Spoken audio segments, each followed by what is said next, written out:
সমাজে সুদখোর কারা, ঘুষখোর কারা? আল্লাহর নবী আজ থেকে 1450 বছর আগে এই কথাগুলি স্পষ্টভাবে বলে দিয়েছেন যে সমাজে সুদখোর ও ঘুষখোর কারা। আমাদের সমাজে আছে না? সুদখোর ঘুষখোরের কোনো অভাব নাই। সমাজে 80 মাইল বেগে চলছে সুদ খাওয়া খাই। আল্লাহর নবী বলেন, হযরতে আব্দুল্লাহ ইবনে আহমদ রাদিয়াল্লাহু তাআলা আনহু হতে বর্ণিত, তিনি বলেন আল্লাহর নবী বলেছেন, ওই সত্তার কসম। আল্লাহ পাক বলেছেন, বিষয়টা লক্ষ্য করলে খুব কঠিন। আল্লাহর নবী বলেছেন যে ওই সত্তার শপথ, আল্লাহর শপথ করে আল্লাহর নবী বলতে আছেন যে আমার উম্মতের মধ্যে একদল লোক আছে যারা সমাজে সবচাইতে ঘৃণিত এবং নিকৃষ্ট। যারা সুদ খায় এরা কি ভালো মানুষ? এরা হচ্ছে সমাজে সবচাইতে নিকৃষ্ট এবং ঘৃণিত। আমার আল্লাহ রাসূলের কথা। এরা দম্ভ ভরে অহংকার করে জমিনে চলাফেরা করে, আমোদ প্রমোদের মাধ্যমে রাত্র অতিবাহিত করে। সকাল হলি আপনি দেখবেন এদের চেহারাটা বানর ও শুকুরের মতো হয়ে গেছে। এখানে একটা শিক্ষা আছে, দেখবেন যারা সুদ খায়, যারা ঘুষ খায়, ওদের নামাজ নাই, ইসলাম নাই, দ্বীন নাই। ওদের চেহারায় কোনো নুরানি চেহারা নাই, ওদের চেহারার ভিতরে কোনো লাবণ্যতা নাই, চেহারার ভিতরে কোনো সৌন্দর্য নাই। দিল্লি শাহী জামে মসজিদের ইমাম একদিন এভাবে জুমার নামাজের খুতবা দিতে আছেন। ফেসটা ডেকে, চেহারাটা ডেকে জুমার নামাজের আলোচনা করতে আছেন দিল্লি শাহী জামে মসজিদের ইমাম শাহ ওয়ালিউল্লাহ মুহাদ্দিসে দেহলভী রাহমাতুল্লাহ আলাইহি। একজন মুসল্লি মাঝখান থেকে জিজ্ঞেস করলো যে আপনি কেন চেহারাটা ডেকে কেন আপনি খুতবা দিতে আছেন? তিনি বললেন, আগামী জুমায় এর জবাব দিব, এই জুমায় দেওয়া যাবে না। আগামী জুমা যখন আসলো, ওই লোকটা আবার জিজ্ঞেস করলো, হুজুর গত জুমায় যে বলেছিলেন যে আগামী জুমায় বলবেন, আজকের বলেন ঘটনাটা কি? অমুক দিন আপনি জুমার আলোচনার সময় চেহারাটা ডাকার পরে আপনি খুতবার আলোচনা করেছেন। শাহ ওয়ালিউল্লাহ মুহাদ্দিসে দেহলভী রাহমাতুল্লাহ আলাইহি তিনি তার রুমালটা ওই ব্যক্তির মাথার উপর দিয়ে বললেন, আমি যেইভাবে রুমালটা দিয়েছিলাম তুমিও অনুরূপ দাও। যখন রুমালটা মাথার উপর দিল, লোকটা চিৎকার করে জমিনে বেহুশ হয়ে পড়ে গেল মসজিদের ভিতরে। শাহ ওয়ালিউল্লাহ মুহাদ্দিসে দেহলভী রাহমাতুল্লাহ আলাইহি বললেন, কি হয়েছে?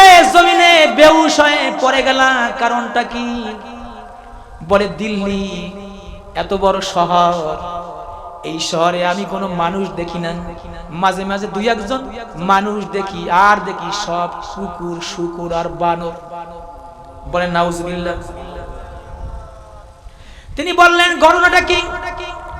জমিনের মধ্যে যারা নামাজ নাই, দিন নাই, ইসলাম নাই, নামাজ পড়ে না, রোজা রাখে না, বরং সুদ খায়, ঘুষ খায়, এদের কারণেই আজ এদের এই অবস্থা।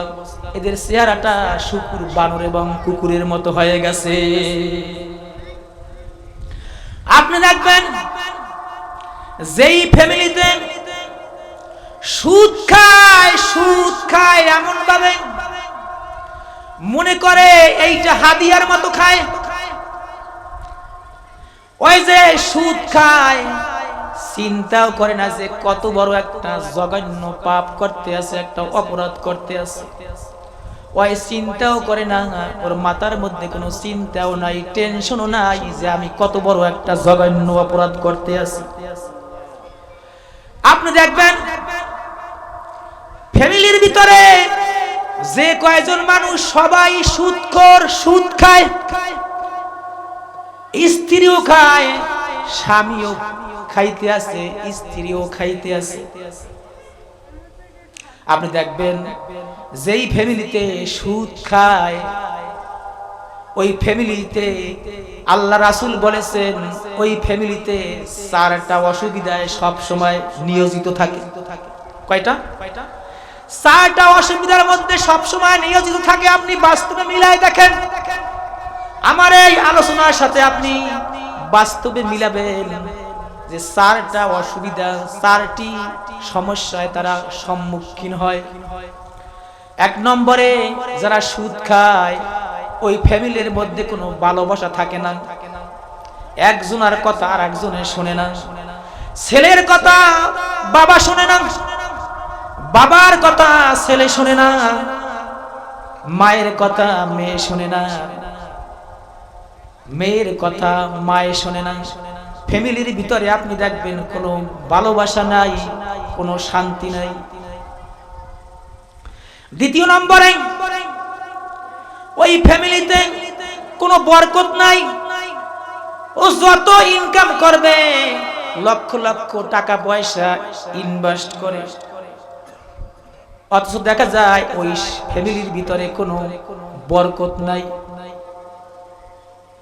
আর দেখবেন একটা মসজিদের ইমাম সাহেব বেতন পায় মাত্র ৫,০০০।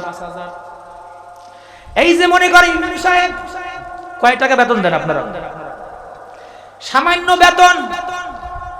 এরপরও আপনি দেখবেন কত সুন্দর স্ত্রী পুত্র ছেলে সন্তান নিয়ে বেশ শান্তিতে আছে, ঠিক কি না? লক্ষ লক্ষ টাকার মালিক, অথচ দেখা যায় ফ্যামিলিতে সব অশান্তি, কোনো ফ্যামিলিতে কোনো শান্তি নাই। যারা সুদ খায় এদের সব সময় দেখবেন বিপদ লেগেই থাকে। বাস্তবে আপনি মিলাই দেখেন, যারা সুদ খাইবে ওদের ফ্যামিলিতে বিপদ আসি, বিপদ অহরহ, একটার পর একটা বিপদ, বিপদ থেকে তারা বাঁচতেই পারে না। চতুর্থ নম্বরে তাদের সব সময় বিভিন্ন রকমের সমস্যায় জর্জরিত থাকে। একটা থেকে ভালো হয় আর একটা বিপদে জর্জরিত হয়, ঠিক কি না? একটা বিপদ কেটে যায়, সামনে আর একটা বিপদ এসে জড়ো হয়ে যায়। আর যারা দেখবেন সুদও খায় না, ঘুষও খায় না, অল্প ইনকাম করে, বেশি একটা আয় ইনকামও করে না, অথচ দেখা যায় তাদের ফ্যামিলিটা খুব শান্তিতে আছে, ফ্যামিলিতে কোনো অভাব নাই, ঠিক কিনা বলেন? আল্লাহ পাক কোরআনুল কারীমে বলেছেন আহাল্লাল্লাহু বাই ওয়া হাররামার রিবা, আহাল্লাল্লাহু বাই ওয়া হাররামার রিবা। আল্লাহ পাক ব্যবসাকে হালাল করেছেন আর সুদকে হারাম করেছেন। কি? ব্যবসা করা হালাল, ব্যবসা করা কি? সবাই জবাব দেন, ব্যবসা করা কি? আর সুদকে হারাম করেছেন কে? সবাই বলেন কে? আল্লাহ পাক বলেন আহাল্লাল্লাহু বাই ওয়া হাররামার রিবা। আল্লাহ পাক সুদকে হারাম করেছেন আর ব্যবসাকে হালাল করেছেন। কেননা এই কোরআনের ভিতরে পাশাপাশি দুইটা শব্দ, একটা হালাল একটা হারাম, খেয়াল করতে হবে। পাশাপাশি দুইটা শব্দ, একটা হালাল একটা হারাম। ঘটনাটা কি? আল্লাহ পাক পাশাপাশি রাখলেন কেন? কারণটা কি? ব্যবসা হালাল, ব্যবসায়ও লাভ হয়, ব্যবসায়ও বাড়ে, সুদেও বাড়ে। কিন্তু সুদের কথা বললে মুসল্লিরা বলে নাউজুবিল্লাহ, যারা খায় না। আর যারা খায় হেরা কয় আলহামদুলিল্লাহ। একটা হালাল ব্যবসা, হালাল ব্যবসায় তো লাভ হয়, টাকা বাড়ে, আর সুদেও তো বাড়ে, কিন্তু সুদটা কেন হারাম? আল্লাহ পাক বলেছেন ব্যবসা করা হালাল আর সুদটা হচ্ছে হারাম। কারণটা কি? ব্যবসার মধ্যে লাভও আছে, লসও আছে, আছে না? আছে না? ব্যবসা করতে গেলে লাভও আছে, লসও আছে। দেখা যায় অনেক মানুষ আছে ব্যবসা করতে গিয়া লাভ পায় না, এক সময় দেখা যায় আমও গেছে, ছালাও গেছে। কিন্তু সুদের মধ্যে কোনো লস নাই, খালি লাভ। এক লোক আমার এলাকায় প্রাইমারি চাকরি করত, রিটায়ার্ড করেছে, আজ থেকে মনে করেন 15 বছর আগের কথা। মসজিদে বসে আল্লাহ বিল্লাহ করতে আছে। আমি বললাম, চাচা আপনি তো বেশ ভালোই শক্ত আছেন, মসজিদে বসে আল্লাহ বিল্লাহ করতে আছেন, আপনি খান কি? আপনি রিজিকের ব্যবস্থা আপনার কোথা থেকে আসে? আমারে বলল প্রাইমারি চাকরি করতাম, রিটায়ার্ড হয়েছি, কিছু টাকা পেয়েছি, 6 থেকে 7 লাখ টাকা পেয়েছি, ব্যাংকে রেখে দিয়েছি।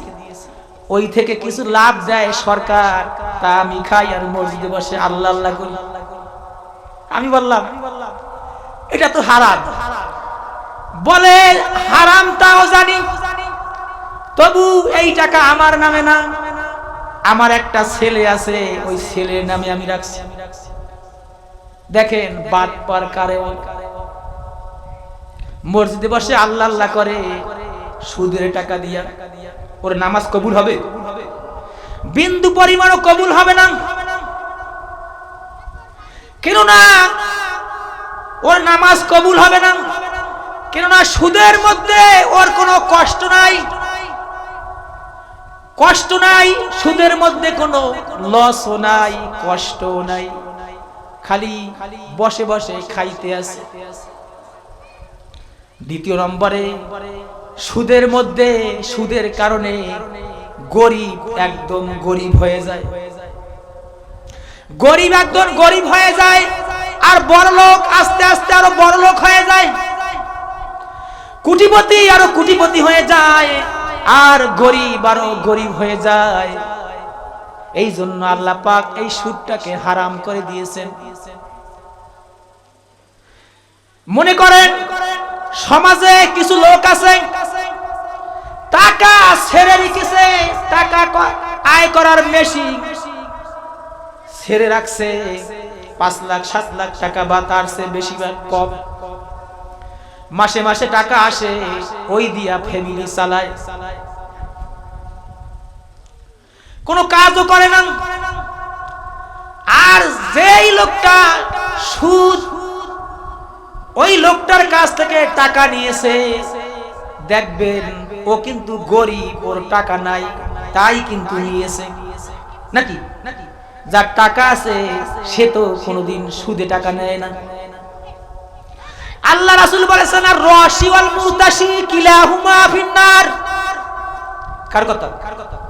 সবাই বলেন কার কথা? আল্লাহ রাসূল বলেছেন আর রাশি ওয়াল মুরতাশি কিলাহুমা ফিন্নার।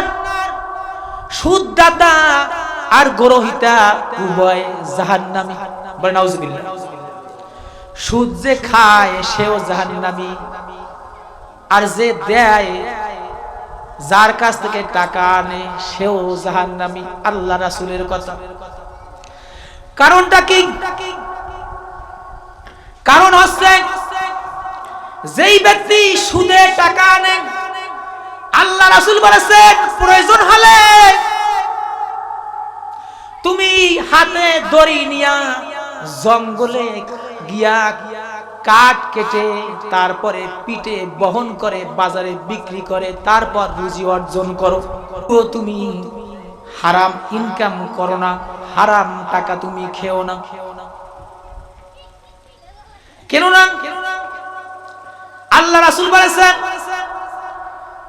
হযরত ওমর রাদিয়াল্লাহু তাআলা আনহু বর্ণিত, তিনি বলেন কেউ একটা কাপড় ক্রয় করলো 10 দিরহাম দ্বারা একটা কাপড় ক্রয় করলো, এর ভিতরে যদি 1 দিরহাম হারাম থাকে, জীবনে যত নামাজ পড়বে তার ওই নামাজ আল্লাহর কাছে কবুল হবে না। সকলে বলেন আল্লাহু আকবার। ওই নামাজ আল্লাহর কাছে কবুল হবে না। প্রয়োজন যদি হয়, যদি কোনো কাজ না পাও, তাহলে হাতে রশি নিয়া জঙ্গলে গিয়া দরকার হয় কাঠ কেটে বাজারে বিক্রি করো, তবুও হারাম খেও না। কেননা সুদের মাধ্যমে এক শ্রেণীর মানুষ একদম নিঃস্ব হয়ে যায়, আর এক শ্রেণীর মানুষ বড়লোক হয়ে যায়। বলতে পারেন হুজুর কেউ ধার দেয় না। এক লোকের আমি একদিন জিজ্ঞেস করলাম যে আপনি যে সুদে টাকা আনছেন, আমাকে বলল যে হুজুর আমার তো কোনো ইনকামের পথ নাই, আমি একটা অটো গাড়ি ক্রয় করতে চাই। এই বছর আগের কথা, আমি একটা অটো গাড়ি ক্রয় করতে চাই, কিন্তু আমাকে তো কেউ টাকা দেয় না। এখন আমার ফ্যামিলি তো চলে না, এখন আমি কিভাবে আমি অটো গাড়ি কিনি? আমি বললাম অনেক কথা। মানুষ যে গরিব, দুইটা কারণে যদি মানুষ গরিব হয়, আল্লাহ পাক কিয়ামতের ময়দানে ওই গরিবকে আল্লাহ পাক 500 বছর আগে জান্নাত দান করে দিবেন। বলেন সুবহানাল্লাহ। কয়টা কারণ? 2টা কারণ। 1 নম্বর কারণ হচ্ছে আল্লাহর পক্ষ থেকে যদি কোনো বালা মুসিবত হয়, যদি কোনো বিপদ হয়, লোকটা এমন বিপদে পড়েছে, কারো কাছে ধারও পায় না, কেউ তাকে সাহায্য করে না, আত্মীয় স্বজন টাকা পয়সার কোনো অভাব নাই, কেউ তারে সাহায্য করে না। এই লোকটা যদি বিপদে পড়ে, যদি গরিব হয়, মনে করেন কয়েক মাস আগের কথা, একটা লোক স্ত্রীর সিজার হয়েছে, লোকটা ভ্যান চালায়। কি চালায়? লোকটা ভ্যান চালায়, স্ত্রীর সিজার হয়েছে। আমাকে বলল হুজুর কেউ তো আমাকে টাকাও দেয় না, আমি তো ভ্যান চালাই। আমি বলি আপনি যে এত বড় একটা বিপদে পড়েছেন, সিজার যখন আপনার স্ত্রী হয়েছে, আপনি যখন বিপদে পড়েছেন, এই বিপদে পড়ার কারণে আল্লাহ পাক আপনি জমিনে বসে কষ্ট করেন, কিন্তু সুদে যাইয়েন না, সুদ খাইয়েন না, সুদে কারো কাছ থেকে টাকা আনবেন না। আল্লাহ পাক এই বিপদের কারণে, এই বিপদগামী হওয়ার কারণে আপনাকে পরকালে 500 বছর আগে জান্নাত দান করে দিবে। 1 নম্বরে বিপদ যদি হয়। 2 নম্বরে লোকটা যদি অক্ষম হয়, হাত নাই পাও নাই, আছে না সমাজে? হাত নাই পাও নাই, অন্ধ, আল্লাহ পাক তাকে অঙ্গ প্রত্যঙ্গের দিকে বেশি একটা স্বয়ং সম্পূর্ণ না। কথাটা খেয়াল করতে হবে, তাফসীরের কথা। লোকটা হাত নাই পাও নাই, বিপদে পড়েছে, আল্লাহ বলেছেন বান্দারে তুমি বিপদে পড়েছো, এরপরও তুমি কষ্ট অনুভব করো, তবু সুদ খাইও না। তুমি সুদ খাইও না, তুমি যে সুদ খাবা না, এর বিনিময়ে, এর কারণে আল্লাহ পাক তোমাকে পরকালে 500 বছর আগে জান্নাত দান করে দিবেন। বলেন সুবহানাল্লাহ। এখন তো বলেন, যারা বলে যে আমার দেয়ালে পিঠ থেকে গেছে, আমি ওই অটোওয়ালারে বললাম জীবনে কি আপনার কোনো বিপদ হয়েছে? ওই যে তাফসীরের কথা, যে 2টা কারণে আল্লাহ পাক বিপদে পড়ার পর যদি ধৈর্য ধারণ করে 500 বছর আগে তাকে জান্নাত দান করে দিবেন। কয়টা কারণ? সবাই বলেন কয়টা কারণ? আমি বললাম অটোওয়ালা রে, ভাই অটোওয়ালা, আপনি কি কোনো বিপদে পড়েছেন জীবনে? বয়স হবে মনে করেন 22 থেকে 23 বছর। নাম বললে অনেকেই চিনবেন। এই আবুয়া ইউনিয়নেরই লোক। বলে না আমি তো জীবনে কোনো বিপদে পড়ি নাই। আমি বললাম আল্লাহ রাসূল বলেছেন কেউ যদি বিপদে না পড়ে, তারপরে সে যদি গরিব হয়, বিপদে পড়ার কারণে যদি গরিব হয়, আল্লাহ পাক তাকে মাফ করে দিবেন। কিন্তু যদি বিপদে না পড়ে, যদি গরিব হয়, তাহলে এর পিছনে 1 নাম্বার কারণ হচ্ছে ওই লোকটা অলসতা। আল্লাহু আকবার। আমার কথা বুঝতে পারছেন? অলসতা। অনেক মানুষ আছে কাজ করবে না, সারা দিন ঘুরে সময় কাটাবে। বাস্তবে মিলাই দেখেন। আমি বললাম আপনি কি কোনো জীবনে বিপদে পড়েছেন? বলে না। আমি বলি আপনার জীবনে কর্মক্ষেত্রটা সঠিকভাবে পরিচালনা করেন না। অনেক মানুষ দেখবেন, এই যে আমি যে বলি আমি কত যে পরিশ্রম করি জানেন? আমার মাদ্রাসার টিচার আছে অনেকে বলে হুজুর আপনি তো এইখানে নুরানি মাদ্রাসায় পড়াই, কয় টাকা বেতন পাই? বলে আপনি তো এরপরও দেখা যায় 25-30 হাজার টাকা ইনকাম করেন। আমি বললাম আলহামদুলিল্লাহ আমি করি, কিন্তু আমি যে কষ্ট করি এটা 5 জন হুজুরও করেন। আমি বললাম আপনার জীবনের কিছু অংশ আপনি সঠিকভাবে আপনি পরিচালনা করেন না, যার কারণে আপনি এখন বলতে আছেন আমার সুদে টাকা আনতে হবে। আল্লাহু আকবার। দ্বিতীয় নম্বরে আপনি কি, আপনার কি হাত নাই, আপনার কি পাও নাই? আপনার তো সবই আছে, এরপরও আপনি কেন সুদের টাকা আনবেন? আপনি তো কোনো বিপদেও পড়েন নাই, হাত আছে, পা আছে, চোখ আছে, সব আছে। যদি আপনার এইগুলো না থাকতো, তাহলে আপনি যদি ধৈর্য ধারণ করতেন, এর বিনিময়ে আল্লাহ পাক পরকালে আপনাকে 500 বছর আগে জান্নাত দান করে দিতেন। বলেন সুবহানাল্লাহ।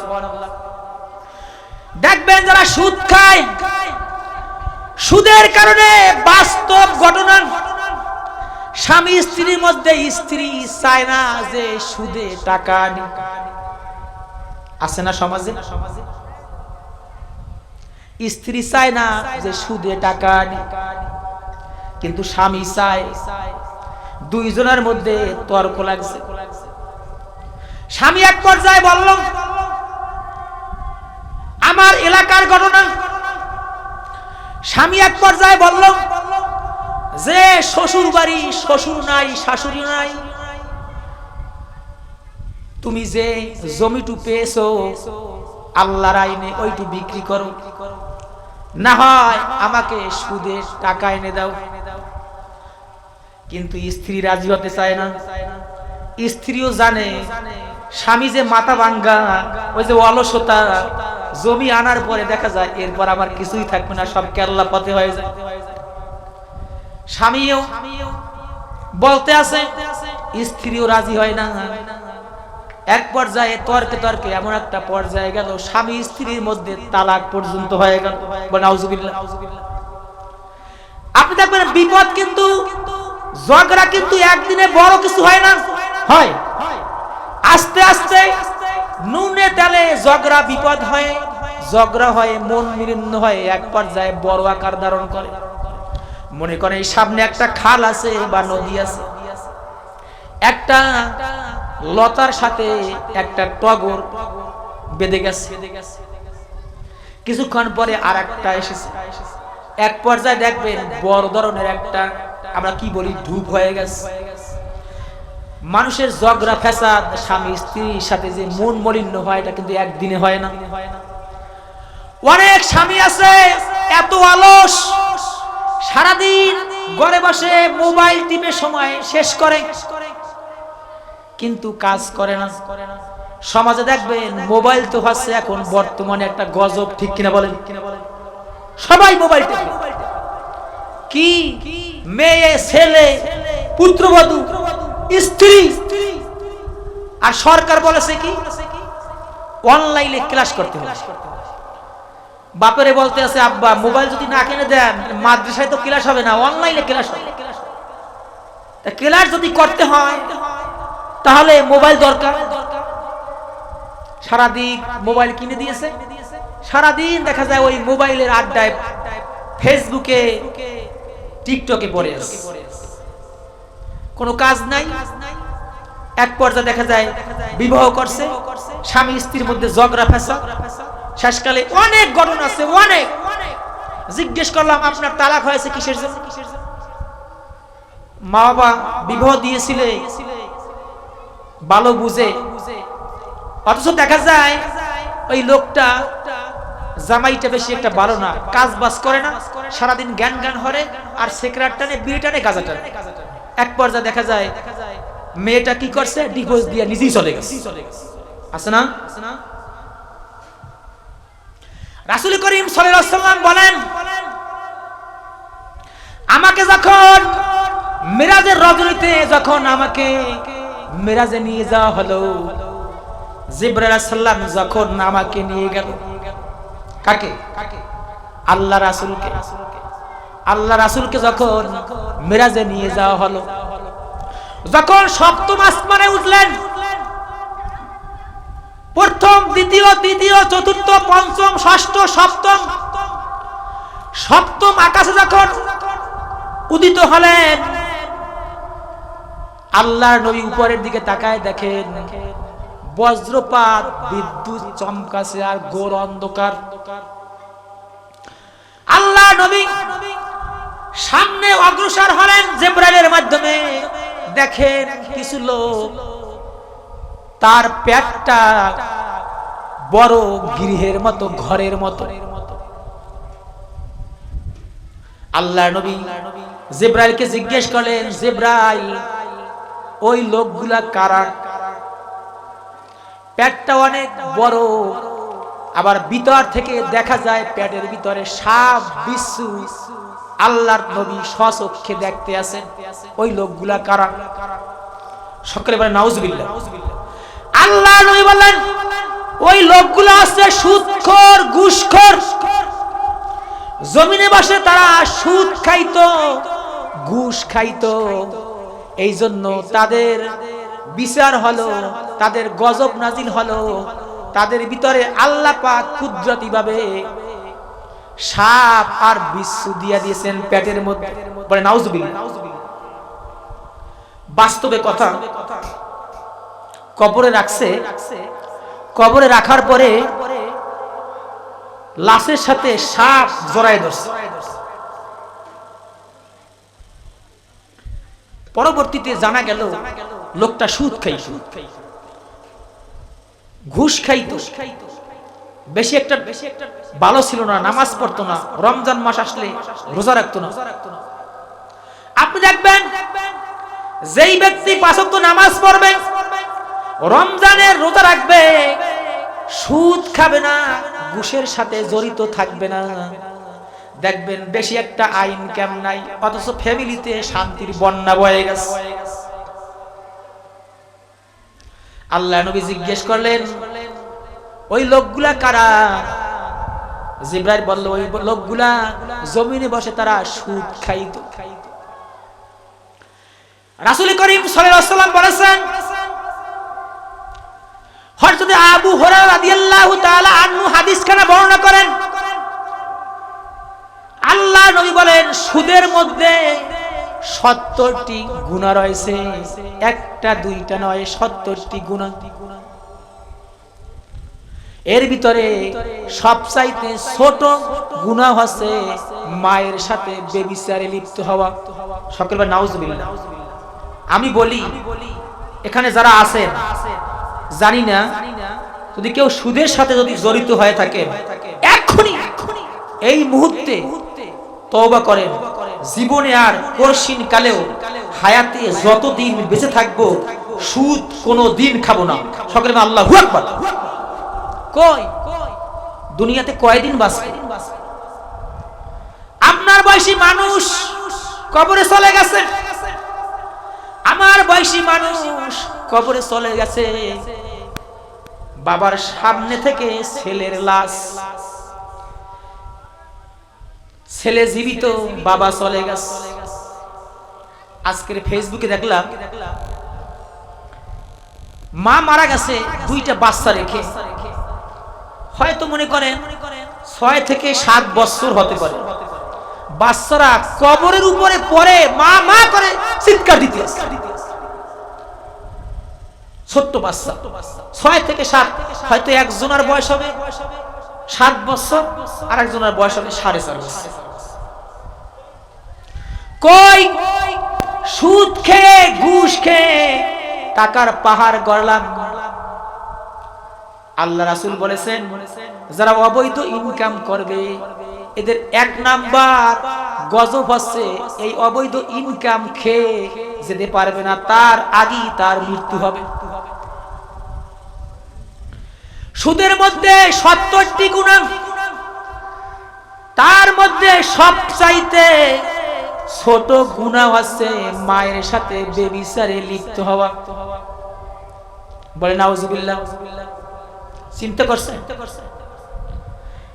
আল্লাহ নবী বলেছেন যেই ব্যক্তি 1 দিরহাম পরিমাণ, বা মনে করেন ওই সময় তো এই হাদিসগুলি যখন বর্ণনা করা হয়েছে তা মক্কা মদিনা ওই সময় তো স্বর্ণ আর রৌপ্য ওখানে আর খেজুর।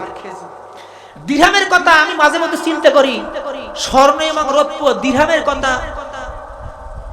সব হাদিসে উল্লেখ করা, টাকার কথা খুব কম। এটা তাফসীর কারকেরা লেখছে। দিরহামের কথা এত উল্লেখ করা কারণটা কি?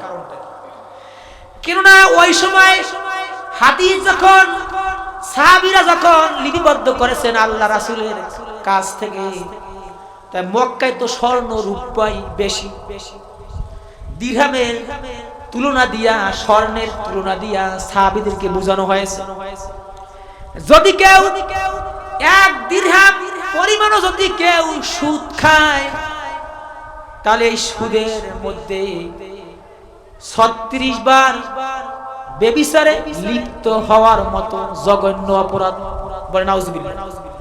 কেউ যদি 36 বার জিনায় লিপ্ত হয়, বলে নাউজুবিল্লাহ। আর 1 দিরহাম পরিমাণ যদি সুদ খায় সমান পাপ। আল্লাহর রাসূলের কথা।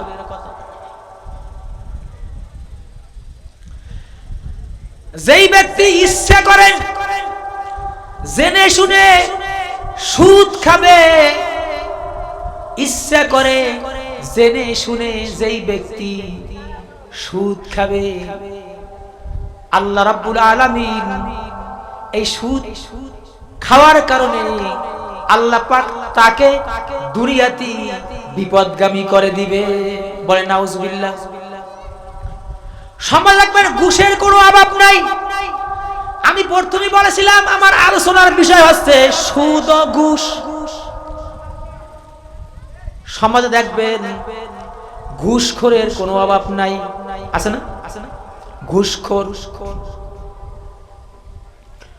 ঘুষটা কি? আল্লাহ নবী বলেছেন ঘুষ দেওয়া আর খাওয়া সমান অপরাধ। এই ঘুষটা কি?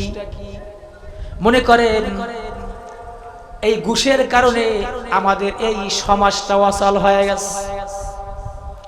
সমাজে মনে করেন যেইখানে যেই লোককে দরকার, দেখা যায় এই ঘুষের কারণে যেইখানে যোগ্য লোক দরকার ওই জায়গায় অযোগ্য লোক বসে আছে।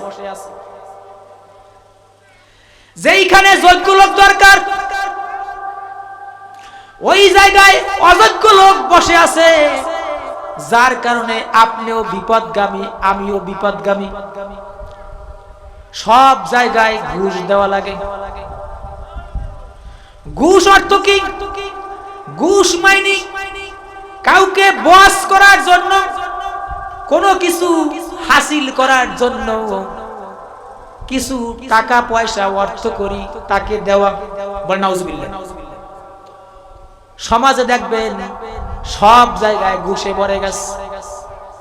কি? ছেলে লেখাপড়া করেছে, চাকরি দরকার, ছাত্র তেমন ভালো না, ইন্টারভিউ দিয়েছে, রিটার্ন পরীক্ষা দিয়েছে, ভাইবা পরীক্ষা দিয়েছে। বাস্তব কথা, আমার এক মামাতো বোন প্রাইমারির পরীক্ষা দিয়েছে, আজ থেকে মনে করেন 2-3 বছর আগের কথা। প্রাইমারির পরীক্ষা দিয়েছে, এখন তো এবছর চাকরি হয়েছে অনেকের বিনা টাকায়, শুধু খরচটা লাগছে। রিটার্নে টেকছে, এরপরে ভাইবা দিয়েছে। ভাইবা দেওয়ার সময় বলতে আছে যে কিছু লাগবে, চাকরি হয় না।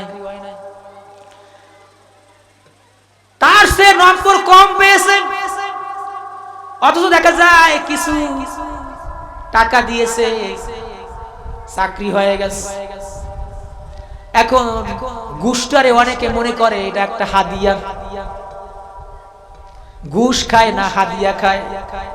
আমি বলি তুমি মরার সাথে সাথে তোমাকে সাপ বিচ্ছু সাথে সাথে তোমাকে ধ্বংসন করবে, বলে নাউজুবিল্লাহ। সব জায়গায় ঘুষ দেওয়া লাগে। আপনি দেখবেন সাধারণভাবে আপনি যদি একটা ওয়ারিশ সার্টিফিকেট নিতে যান, সে জায়গায়ও ওদেরকে খুশি করা লাগে, ঘুষ দেওয়া লাগে। জমি ক্রয় করতে যান,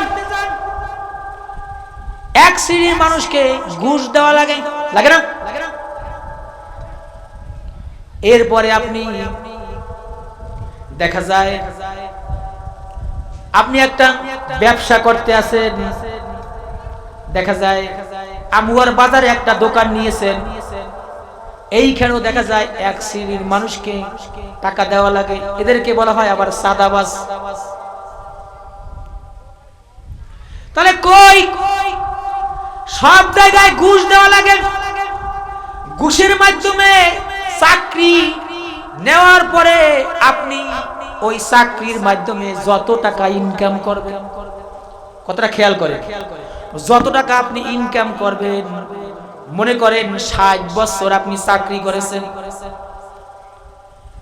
যত টাকা ইনকাম করেছেন ঘুষ দিয়ে আপনি চাকরি নিয়েছেন, আপনার একটা টাকাও হালাল না। আপনার নামাজ, রোজা, হজ, যাকাত যা কিছু আছে আপনার আল্লাহর কাছে কবুল হবে না। আল্লাহ রাসূলের কথা বলে আল্লাহু আকবার। কেননা আপনি তো যোগ্যতাভাবে চাকরি নেন নাই, ওইখানে অন্য একটা লোক ছিল, ওই লোকটার টাকা নাই, যার কারণে তার চাকরি হয় নাই। আর ওই ব্যক্তি অযোগ্য, কিন্তু টাকা দিয়া চাকরিটা কিরায় করে নিয়েছে। সার্টিফিকেট আনতে গেলাম যখন, দাখিল এবং আলেমের যখন পরীক্ষার সার্টিফিকেট আনতে গেছি, এই বেশি দূরে না, আমাদের কাছে নাম বলেছেন, সার্টিফিকেট নিতে যখন গেলাম প্রিন্সিপালের কাছে বললাম আমার সার্টিফিকেট দরকার। প্রিন্সিপাল কেরানিকে বলল যে রুহুল আমিনের সার্টিফিকেটটা দিয়ে দাও। কেরানি সার্টিফিকেট দেওয়ার সময় আমাকে বলল যে 1000 টাকা লাগবে। আমি বললাম কারণটা কি? বলে হ্যাঁ লাগবে, মাদ্রাসা এই সার্টিফিকেট ঢাকা থেকে আনছে। বাস্তব কথা, একদম সত্য কথা, বিন্দু পরিমাণ এদার ওদার নেই। আমি বললাম কারণটা কি? ঢাকা থেকে সার্টিফিকেট আনা হয়েছে, এজন্য কিছু খরচ লাগবে। দেখেন ঢাকা থেকে আনতে আর কয় টাকা খরচ হয়েছে? আমার কাছে 1000 টাকা চাইলো। আমি বললাম এই সার্টিফিকেট দেওয়াটা হচ্ছে আপনাদের দায়িত্ব। সরকারি চাকরি করেন, সরকার আপনার কাছ থেকে 8 ঘন্টা সময় টাকার বিনিময়ে কিরায় করে নিয়েছে। আপনি আমার কাছে টাকা চান, টাকা দেওয়া লাগবে। আমি বললাম টাকা যদি দিতে হয় তাহলে আমার আব্বাই দিবে, আমার বাপে এখনো জীবিত আছে, আমি দিব না, আব্বারে পাঠাই দিব, আরে তার কাছে দিয়ে আমি চলে আসছি। বাড়ি আসার পরে একদিন পর কল দিয়েছে আব্বার কাছে, আর রুহুল আমিন আসছিল সার্টিফিকেট নেওয়ার জন্য, কিন্তু 1000 টাকা চেয়েছিলাম, টাকাও দেয় নাই, সার্টিফিকেটও নেয় নাই। আপনি আসেন, সার্টিফিকেট দিয়ে দেব। পরবর্তীতে 2 দিন পরে আব্বাই গিয়া সার্টিফিকেট নিয়ে আসছে। আব্বার কাছে জিজ্ঞেস করলাম কয় টাকা দিয়েছেন? আব্বাই বলল তোমার কাছে কয় টাকা চেয়েছে? আমি বলছিলাম 1000 টাকা। কয় আমি 500 টাকা দিয়ে আসছি, কিছু আমারে বলে নাই, চলে আসছি। কই পরীক্ষা দিয়েছি, লেখাপড়া করার পরে সরকার আমাকে একটা সার্টিফিকেট দিয়েছে। আপনার দায়িত্ব যত ছাত্র দাখিল, আলেম, ফাজেল, কামেল পাস করবে, সরকার আপনার কাছ থেকে 8 ঘন্টা সময় কিরায় করে নিয়েছে। আপনার দায়িত্ব ছাত্রদেরকে বিনা টাকায় সার্টিফিকেট দেওয়া। যদি আপনি এই টাকা নেন, এই টাকা আপনি জোর করে নিলেন, এইটাও হচ্ছে একটা একদিকের ঘুষ। আছে না সমাজ? সমাজে সুদ ঘুষ, সমাজটা একদম বড়ে গেছে।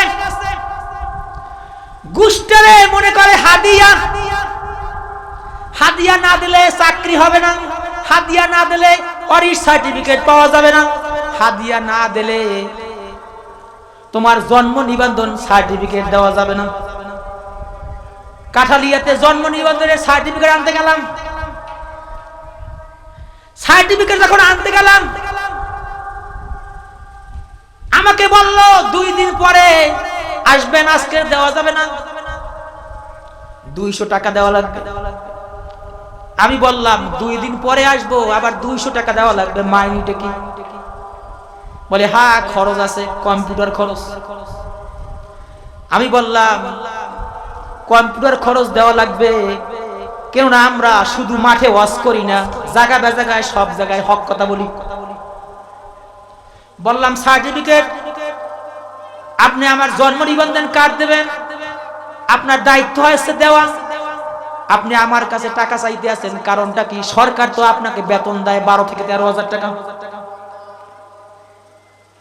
বলতে আছে না দেওয়া লাগবে, সবাই দেয়। আমি বললাম সবাই যদি দেয় তাহলে থাক আপনার কাছে। আমি গেলাম, বাড়িতে চলে আসলাম। আসার পরে এলাকার মেম্বারের কল দিলাম যে আমার কাছে জন্ম নিবন্ধন আনতে গেছি, আমার কাছে টাকা চাইছে, আপনি একটু বলেন টাকা দিয়া কি করবে, কেন সে আমার কাছে টাকা চাইলো। আমার এলাকার মেম্বার পরবর্তীতে আব্বার কাছে ওই লোকটা কল দিল। কল দেওয়ার পরে আমার আব্বাকে আবার বলে চাচা যান, আপনি অমুক দিন কাঠালিয়াতে আসার পরে যদি আসেন জন্ম নিবন্ধন কার্ড নিয়ে গেছেন। আল্লাহ আব্বাই যখন গেছে ঠিকই 200 টাকা দিয়েছে। দেখেন আপনি সব জায়গায় জন্ম নিবন্ধন সার্টিফিকেট আপনাকে দেবে, সে জায়গায় টাকা। আমার তো মনে হয় এখানে যারা আছে টাকা দেয় না এমন কোনো মানুষ নাই। কই আপনি সব জায়গায় খাইতে আছেন। আপনি যদি পরকালকে ভয় করেন, যেই ব্যক্তি পরকালকে ভয় করবে, যেই ব্যক্তি আমার আল্লাহকে ভয় করবে, ওই ব্যক্তি কঠিন কালেও অন্যায় করবে না। আল্লাহু আকবার। যে কথাগুলি বললাম আল্লাহ পাক আমাকে সহ সকলকে আমল করার তৌফিক দান করুন। সকলে বলেন আমিন। আসসালামু আলাইকুম ওয়া রাহমাতুল্লাহি ওয়া বারাকাতুহু।